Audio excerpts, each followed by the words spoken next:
মনে করেন 4y prime plus 4y prime equal to plus 17y equal to, এটা সমাধান করতে হবে। let y equal to e to the power mx, তাহলে y প্রাইম সমান কি m e to the power mx আর y double prime equal to m square e to the power mx। মানগুলো যদি বসাই দেই তাহলে কি আসে 4m square e to the power mx plus 4m e to the power mx plus 17 e to the power mx equal to 0।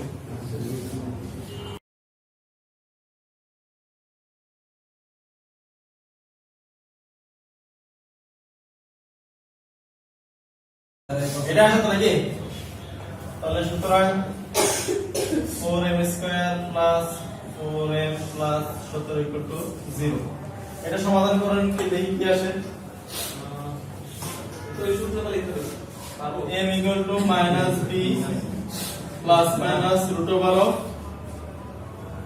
b square minus 4ac divided by 2 into a। e two the mx থেকে বলে দিই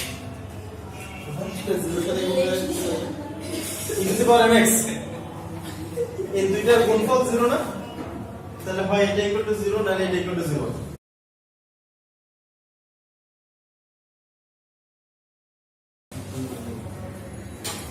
তাহলে result কি আসে minus half plus minus 2y, এটাই তো আসে minus half plus minus 2i। তাহলে আলফা ইকুয়াল টু কি স্যার কি 256 লিখে করলে কত মাইনাস হবে না? ক্যালকুলেট করেন দেখেন রাখি। আলফা মান মাইনাস হাফ আর বিটার মান 2, তাহলে আলফা ইকুয়াল টু যদি হয় মাইনাস হাফ আর বিটা ইকুয়াল টু যদি হয় 2, তাহলে সলিউশন কি y equal to e to the power alpha x a cos beta x plus b sin beta x। b R beta দেখে আমরা একসাথে দেখি, তাহলে আলফা মানে কত বসাবো মাইনাস হাফ, তাহলে e to the power minus half x a cos twice x plus b sin শেষ করব। যদি এভাবে না করেন ওই যে মানটা আগের মতো বসাই দেন সমস্যা নেই, এটা করলে ভালো, তো আগে বললাম এটা করলে ভালো। আচ্ছা এতটুকু পর্যন্ত সমাধান বুঝতে পারছেন? কারো কোনো প্রশ্ন আছে কিনা কোথা থেকে?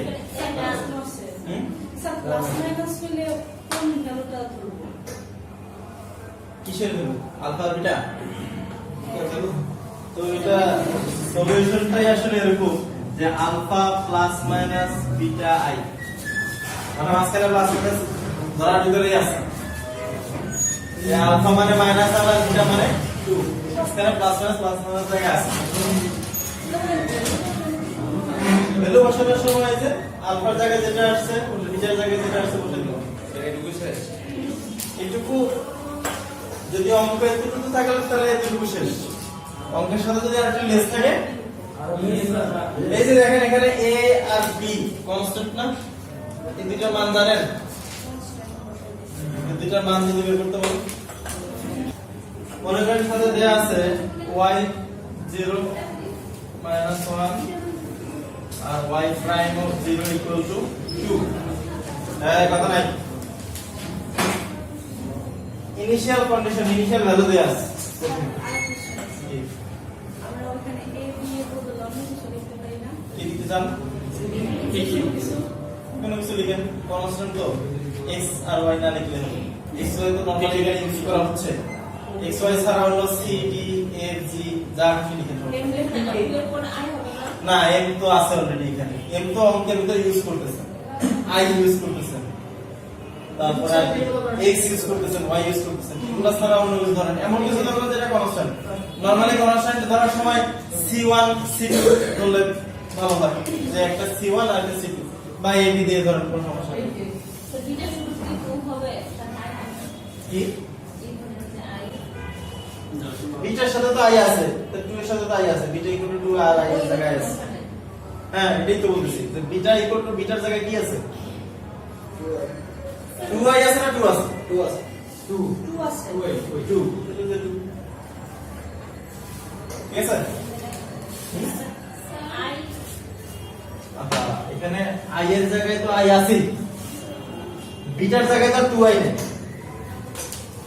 তাহলে ওখানে কি আই বসাবো না? না, আপনাকে বিটার মান বসাতে বলছি।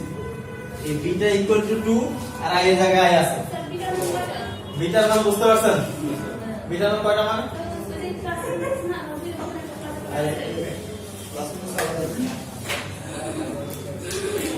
এই প্লাস মাইনাসের জায়গায় তো প্লাস মাইনাস আছে, আপনি আবার এখানে এই প্লাস মাইনাস ওই জায়গায় নিয়ে আসছেন কেন?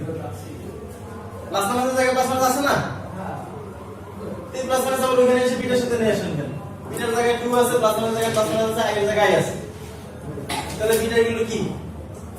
2 প্লাস মাইনাস আসে, প্লাস মাইনাস তো এখানেই আছে, এখানে দুই জায়গাতে আছে, আবার কি কম্পেয়ার করেন? এরকম হলো তো কম্পেয়ারের সমস্যা। আচ্ছা যাও, এখন আমাদের নতুন যে সমস্যা আসছে, যে ইনিশিয়াল কন্ডিশন দেয়া আছে, এটা সমাধান করব। এতটুকু মুছে দিলাম। এখন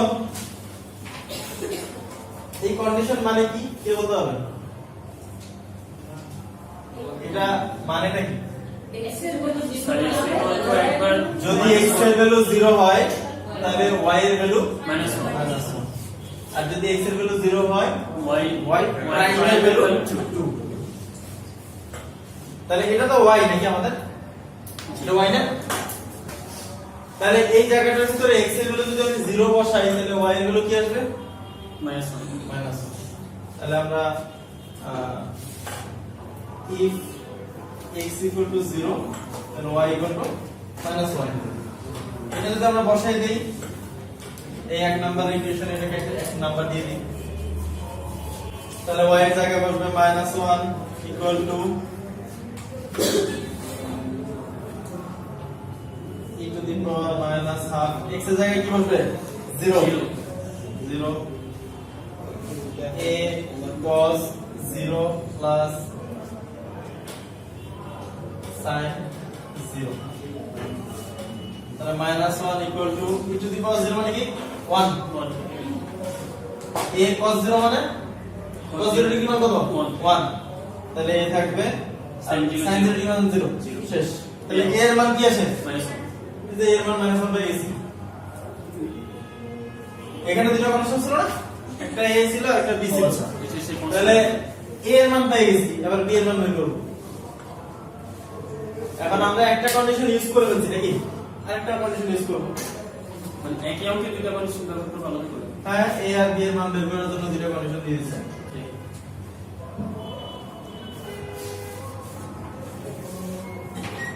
তাহলে এখন x এর মান 0 হলে y প্রাইম এর মান 2 হবে নাকি? এখানে তো y আছে, y প্রাইম তো নাই, তাহলে আমাকে y প্রাইম আগে ক্যালকুলেট করতে হবে। তাহলে y প্রাইম সমান সমান ডিফারেন্সিয়েশন করেন, কি হবে? করতে হবে না ডিফারেন্সিয়েশন? কিভাবে করে? Sir -1/2 e to the power -half x, গুণের সূত্র হবে, এটা একটা x এর ফাংশন, এই পুরোটা আরেকটা x এর ফাংশন না, u এর সূত্র ডিফারেন্সিয়েশনের, এটা তো বিশাল জিনিস। হ্যাঁ এটা তো বিশাল হবে, কিন্তু ওইটা মনে নাই যে পরে তো 0 বসাবেন x এর জায়গায়, 0 বসালে তো সব চলে যাবে। আচ্ছা e to the power -half x, এটাকে রাখলাম, এবার এটাকে ডিফারেন্সিয়েট করি। তাহলে cos twice x কে ডিফারেন্সিয়েট করলে কি আসে? minus sin twice x, so minus 2a sin twice x plus 2b cos twice x, তাহলে e to the power -half x কে রেখে এই অংশটাকে করলাম, এবার এই অংশ পুরোটাকে রেখে এটাই করতে হবে।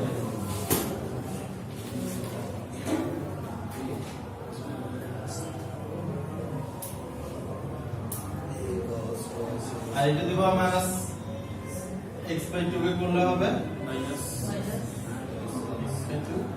into -half, এই তো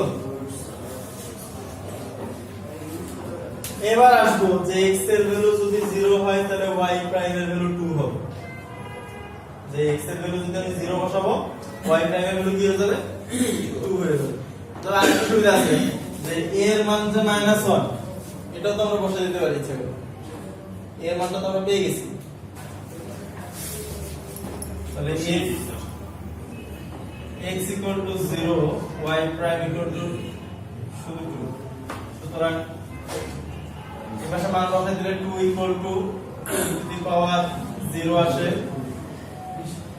-2 into a মান কি -1 শুধু -1 শুধু বসে দিলে তো sin 0 ডিগ্রি হয়ে যায় না হ্যাঁ তাহলে আলটিমেটলি তো 0 হয়ে যাবে 2 b cos 0 ডিগ্রি মান কত 1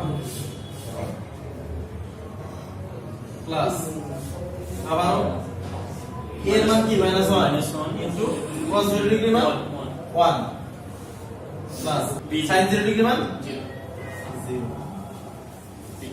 তাহলে 2 ইকুয়াল টু এটা তো 1 এটা 0 হয়ে গেল আর এখান থেকে কি 2b আর এখান থেকে -1 শুধু ঠিক আছে। তাহলে আলটিমেটলি 2b ইকুয়াল টু 3 ও -1 আসছে কি আসছে তাহলে b equal to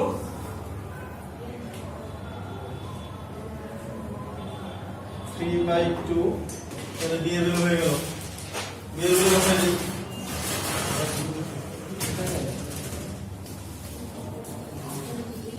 b equal to 3/2 তাহলে a এর মান পাওয়া গেল আর b এর মান পাওয়া গেল।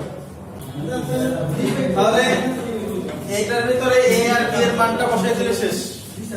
a এর মান -1 বসাবো আর b এর মান 3/2 বসাবো।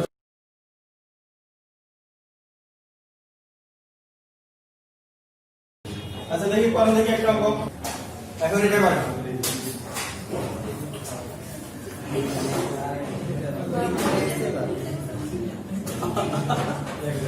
না করেন এটা বেড়ে গেছে আপনারা ডিফারেন্সিয়েশন একটু বেশি করবেন তবে বেড়ে গেছে সমস্যা নাই সমাধান খুব তাড়াতাড়ি হয়ে যাবে। আপনাদের তো m এর মান বের করতে হবে তো m এর মান তাড়াতাড়ি বের হয়ে যাবে সময় ইকুয়াল প্রাইম ইকুয়াল কি হ্যাঁ m ইকুয়াল টু কি ধরতে হবে টু দি পাওয়ার x ধরেন ধরে তিনবার ডিফারেন্সিয়েট করতে হবে y equal two to the power mx ধরলাম তাহলে y prime equal to m e to the power mx y double prime equal to m square e to the power mx triple prime equal to m cube e to the power mx। এখান থেকে এটা এই তিনটা value শুধু এখানে বসাই সমাধান করেন এইটা কিউব চলে আসে হ্যাঁ আসছে কিউবটা কি করব দেখেন কি করা যায় রেজাল্ট তো হয় না কি করা যায় দেখেন করা যায় না কোনো মতে সমাধান করার নেই খুব সুন্দর স্যার কিন্তু কিউব ফর্মুলা সমাধান করার নেই এই টাইপের অঙ্ক ইকুয়েশনটা কি আসে বলুন তো m cube plus 3m square minus 4m equal to 0 এই তো একটা জিনিস বলি নাই যে আমরা যে ইকুয়েশন পাই লাস্ট পর্যন্ত তো এখানে একটা ইকুয়েশন পাই এটা সমাধান করে এর মান পাই নাকি এই ইকুয়েশনটার নাম আছে কিন্তু অক্সিলারি ইকুয়েশন স্যার শেষে ফোরাম কেন থাকে ফোরাম থাকলে তো বলা যায় ফোরাম না স্যার ফোরাম হলে তো করে ফেলতাম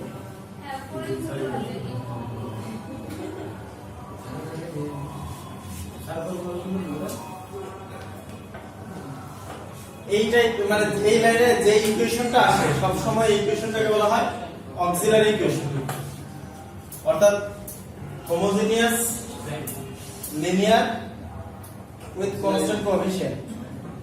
এখানে আমরা y = e to the power mx ধরি বা এভাবে মান বসানোর পরে লাস্ট পর্যন্ত যে ইকুয়েশনটা পাই এটাকে কি বলে অক্সিলারি ইকুয়েশন। এখন এটা সমাধান করতে হবে। এখন পর্যন্ত আসলে এরকম সূত্র পাই নাই যে কিউব থাকলে সরাসরি একটা ফর্মুলার মাধ্যমে তিনটা রুটস আসে এরকম কোনো ফর্মুলা আসলে পাই নাই। নরমালি যে কোয়াড্রেটিক ইকুয়েশনে গেলে দুইটা দুইটা রুটস একসাথে একই সূত্রের মাধ্যমে আসে, যেটা লিখেছিলাম। আচ্ছা এখানে দেখেন m এর জন্য আমরা প্রথমে একটা বের করব যে কি বসাইলে এটা 0 হয়ে যাবে। m এর এমন কোন ভ্যালু দেখতে পান কিনা যেটা বসাইলে এটা 0 হয়ে যাবে? 1 কি 1 m এর ভ্যালু যদি 1 বসাই তাহলে 0 হয়ে যায়। তাহলে m 1 বসাইলে এটা ফাংশনকে স্যাটিসফাই করে। তাহলে m 1 এটা একটা ফ্যাক্টর বা এই ইকুয়েশন এই রাশিটার একটা উৎপাদক m 1। তাহলে দুই লাইন একসাথে ক্যালকুলেশন করে m 1 m 1 m 1 তিনটা মানুষ করে। তিনটা না চারটা লাগলে চারটাও দেওয়া যাবে। তো প্রথম টার্মটা কি আছে m কিউব নাকি? ভালো করে দেখে দেখেন প্রথম টার্মটা m কিউব আছে, আমরা m কিউব নিলাম, এখানে কি দিয়ে গুণ করলে m কিউব আসবে? m স্কয়ার দিয়ে যদি গুণ করি তাহলে m কিউব আসে। আমরা শুধু প্রথম টার্মটা মিলাচ্ছি, তাহলে পরের টার্মটা গুণ করলে কি আসে? Minus m square. কিন্তু আমাদের উপরে কি আছে? Plus 3m square. তাহলে আমাদের এখানে কি করতে হবে ব্যালেন্স করার জন্য? ব্যালেন্স করার জন্য প্লাস 4m স্কয়ার দিতে হবে না? এই দুটো ব্যালেন্স করলে এটা আসবে না? ঠিক আছে, ব্যালেন্স করার জন্য আমার এটা লাগবে। এখন এটা যেহেতু আসছে, নিচে কি গুণ করলে 4m স্কয়ার আসে? 4m plus 4m। তাহলে এটা আমার ব্যালেন্স হয়ে যাবে। এখন ব্যালেন্স করার পরে গুণ করলে কি আসে? Minus 4m। উপরে কি আছে? বলতে কিছু নাই। তাহলে যেটা লিখছি এটা আমার বাদ দিয়ে দিতে হবে না? ঠিক আছে, এখন এটা আবার ব্যালেন্স করব, কি দিয়ে গুণ করতে হবে? প্লাস 4। 4 দিয়ে গুণ করলে লাস্টে মাইনাস 4। এই টার্মটা আর এই টার্মটা অটোমেটিক্যালি মিলে যাবে। অবশ্যই মিলবে, যদি না মিলে তাহলে ক্যালকুলেশন ভুল করছেন। বোঝা গেছে ক্যালকুলেশনটা কিভাবে করতে হবে? বুঝতে পারছেন? আরেকবার করে দিব? আচ্ছা আরেকবার বুঝাই দিই। আচ্ছা যাও, মুছে যেতে ফেলছি, আবার দেখাই দিই, ক্লাসে বোঝার চেষ্টা করেন। প্রথম টার্মটা m কিউব আছে, তাহলে এটা ব্যালেন্স করার জন্য আমাদের m স্কয়ার দিয়ে গুণ করতে হবে, তাহলে ব্যালেন্স হবে। এখন m স্কয়ার দিয়ে আবার এটা গুণ করি, কি আসে? Minus m square. কিন্তু উপরে আছে আমার প্লাস 3m স্কয়ার। তাহলে ব্যালেন্স করার জন্য আমার লাগবে কি? 4m square. এখন এই যে 4m স্কয়ার লিখছি, এটা আবার নিচ থেকে মিলে আসি, 4m দিয়ে গুণ করলে তাহলে 4m স্কয়ার আসে। ঠিক আছে, এখন 4m তারপর তার সাথে গুণ করি মাইনাস 4m। এখন এই মাইনাস 4m উপরে তো m এর টার্ম কিছু নাই, তাহলে এটা প্লাস 4m দিলাম, তাহলে ভ্যানিশ হয়ে গেল। এখন আবার এই প্লাস 4m মিলাবো নিচে 4 দিয়ে গুণ করে, 4 এর সাথে m গুণ করলে 4m, 4 এর সাথে মাইনাস 1 গুণ করলে মাইনাস 4, লাস্টে যে মাইনাস 4 টা আসে এই মাইনাস 4 এর সাথে মিলাবো, ইকুয়াল টু 0 0।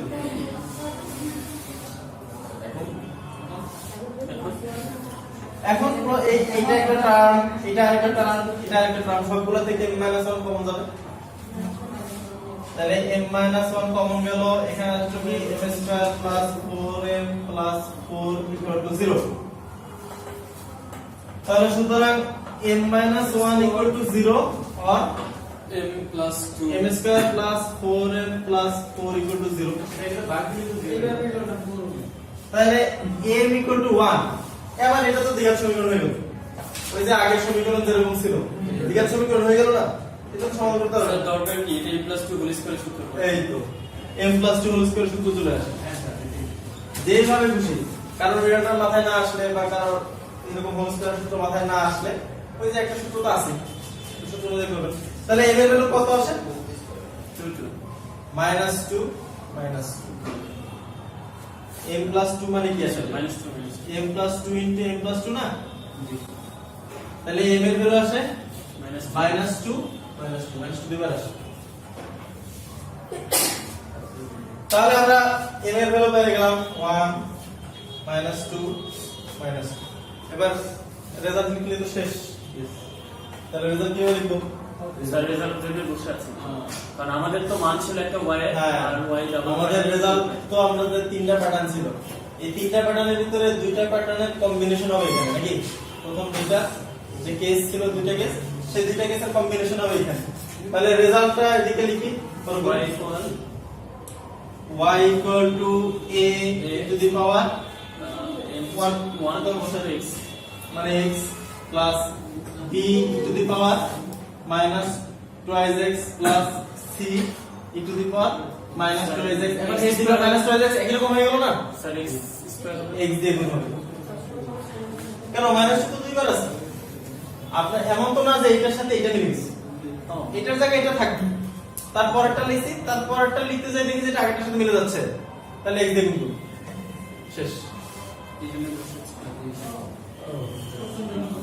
বুঝা গেছে ডাবল মিক্স এই হোমওয়ার্ক